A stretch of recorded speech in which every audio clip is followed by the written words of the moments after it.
Good evening, feeble-minded Earthlings, and welcome to another episode of the Intergalactic Review.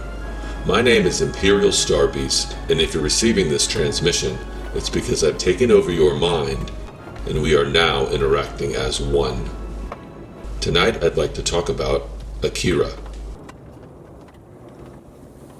Neo-Tokyo is about to explode. Set in a dystopian 2019, Akira tells the story of Shōtarō Kaneda, the leader of the Capsules, a violent biker gang that runs the streets of Neo-Tokyo. 31 years after being destroyed in World War III, Neo-Tokyo has rebuilt itself into a thrilling metropolis. Akira. The city has fallen into a state of social unrest and government oppression. Kaneda's friend, Tetsuo Shima, acquires incredible telekinetic abilities after inadvertently crashing his motorcycle into an ESPer who's escaped from a top-secret government laboratory. Military doctors capture the two and discover Tetsuo possesses powerful psychic abilities, the same powers as Akira, the force that destroyed Tokyo in 1988. As the Capsules attempt to track down their friend, Tetsuo awakens in the hospital and discovers his new abilities. Amid the chaos and rebellion, it appears Tokyo is doomed to repeat itself. Akira premiered in Japan in 1988 and was released the following year in the United States. It garnered an international cult following after various theatrical and VHS releases, eventually earning over $80 million worldwide in home video sales. It is widely regarded by critics as one of the greatest films ever made in animation, action, and science fiction genre, as well as a landmark in Japanese animation, paving the way for a wave of Japanese cyberpunk works. While working on the Akira manga, Katsuhiro Otomo did not intend to adapt the series.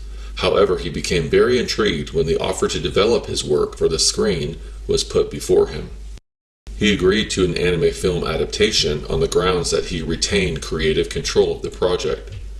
The Akira Committee was created as a partnership of several major Japanese entertainment companies brought together to realize the production.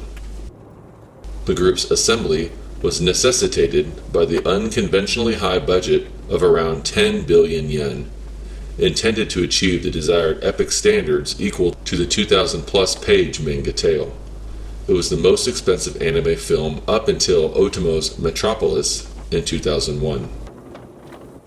Akira was a pivotal film in the Japanese cyberpunk genre, and is also credited as a breakthrough for adult animation, proving to global audiences that animation was not just for children.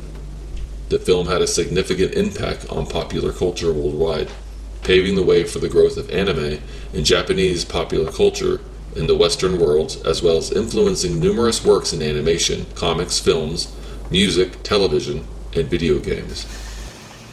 An iconic scene from the film known as the Akira slide has been widely referenced and homaged in many works of animation, film, and television.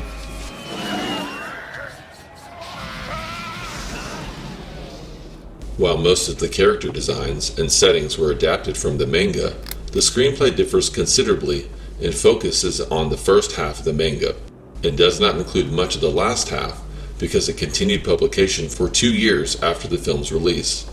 Otomo has stated his decision to make the film before finishing the manga as the worst possible idea, although he's come around to the idea of having two similar but different versions of the same story. Akira's main themes are rooted in the dystopian postmodern society in which the story takes place. Neo-Tokyo has suffered a societal collapse following World War III, and has led to social unrest brought on by corporate greed and corrupt politicians, all of which are propped up by the oppressive authoritative government. The Tokyo government is a willing participant in the military's experimentation on children to create humans with special abilities. The film suggests there's a cost society pays when absolute power corrupts our moral judgment. The post-war period is over in Neo-Tokyo, and life for its citizens has been stifled. The military has invested all of its money in the ESPer program. Politicians are upset with its lack of progress, and the tension on the streets is about to blow as military police collide with nightly protests. The dynamic between these distinct groups of characters fighting for Neo-Tokyo is full of tension. The struggle for dominance is apparent within the capsules as Kaneda and Tetsuo battle for the leadership of the gang. The movie harnesses these tensions throughout the film, conveying the sense of unrest. Katsuhiro Otomo is claimed to have filled 2,000 pages of notebooks containing various ideas and character designs for the film, but the final story consists of a trimmed-down 738 pages. The production team took Otomo's outline and pre-scored the entire dialogue, which was revolutionary in animation at the time. Voice actors performed with the aid of storyboard animatics. This process was time-consuming and extremely expensive, but it gave the animators the ability to match the mouth movements and time the score. Voice actors loved the freedom it gave them in the expression of their performances. Akira is admired for its exceptional visuals and helps set the standards for modern animation. The movie's hand-drawn cell animation stands out, but computer-generated imagery was also used in the film, primarily to animate the pattern indicator used by Dr. Onishi, but it was additionally used to plot the paths of falling objects, model parallax effects on backgrounds, and tweak lighting and lens flares. The movie consists of 2,212 shots and 160,000 single pictures, 2 to 3 times more than most animations at the time. Most of the movie takes place at night, a setting that is traditionally avoided by animators because of the increased color requirements. Because of this, the film utilizes 327 different colors, a record in film animation, 50 of which were exclusively created for Akira.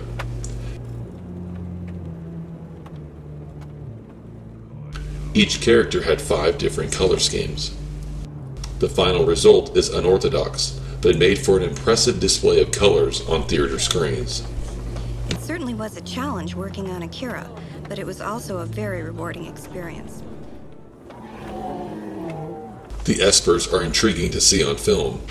At first glance, you think they are small elderly people with superpowers, but it's later discovered that they are children. Their presence becomes unsettling when you realize the harm these children face as they are tested on and held captive against their will by the government. Their supernatural powers are brought to life with vivid color and detail and beautifully grotesque imagery, making their appearance on film frightening and magical at the same time. One of the film's key animators, Makiko Futaki. She went on to become a lead animator on films such as Kiki's Delivery Service, Princess Mononoke, and Howl's Moving Castle.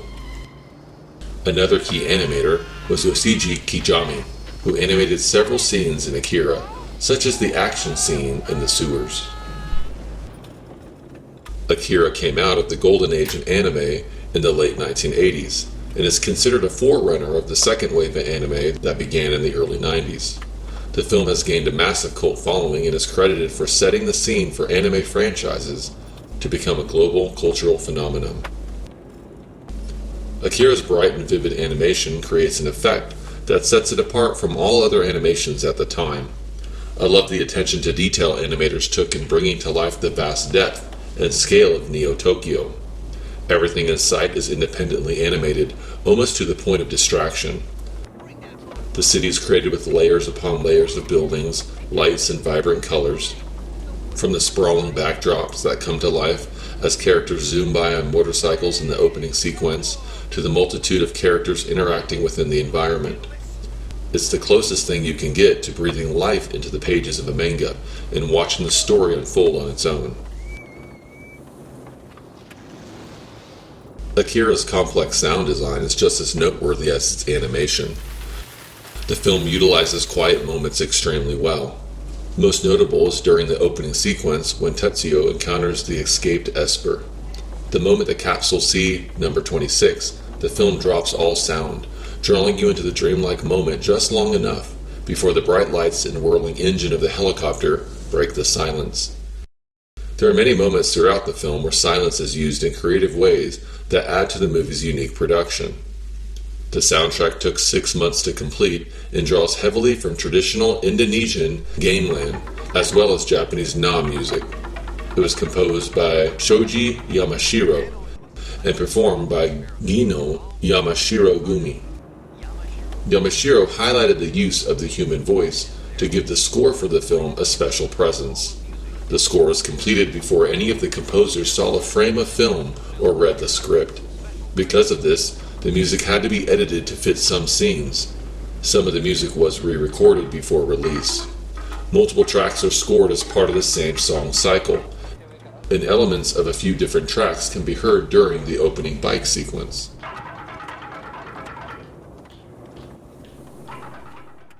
Otomo said he used the film to mark many technical innovations in anime, like the number of colors used and the use of orange for night scenes. He wanted the film version of Akira to exist on many different levels and hoped audiences would be excited for these advances.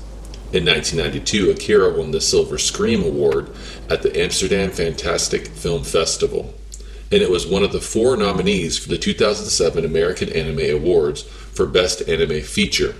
Johnny Young Bosch, Kaneda's voice actor in the Pioneer English dub, was nominated for Best Actor at the American Anime Awards. With its dark and chaotic world building and violent storytelling, Akira is full of teenage angst and rage. The film successfully blends its cinematic influences, most apparent Blade Runner, within its unique storyline, bringing to life something fresh in its own right. I love the look and feel of this movie. Neo-Tokyo's atmosphere is presented in a beautifully hazy glow as the city comes to life with color. Its gritty environments are reminiscent of the slums of a major metropolitan city in the early 90s, yet the film doesn't feel aged and outdated. From an artistic perspective, the movie is visually stunning and a masterpiece in cell animation. The film's second act struggles to hold the same cohesiveness as the first, slowing down to introduce new characters, their motivations, and storylines. Its epic conclusion requires additional research to fully understand the ending, and I can see where Otomo struggled to convert Akira's massive story into a 2-hour runtime. All of which doesn't take away from the movie's enjoyment, but inspires you to dive deeper into the world of Akira. Its gory animation and futuristic themes make it required viewing for all fans of anime and sci-fi films alike. For these reasons, I give Katsuhiro Otomo's Akira an A-.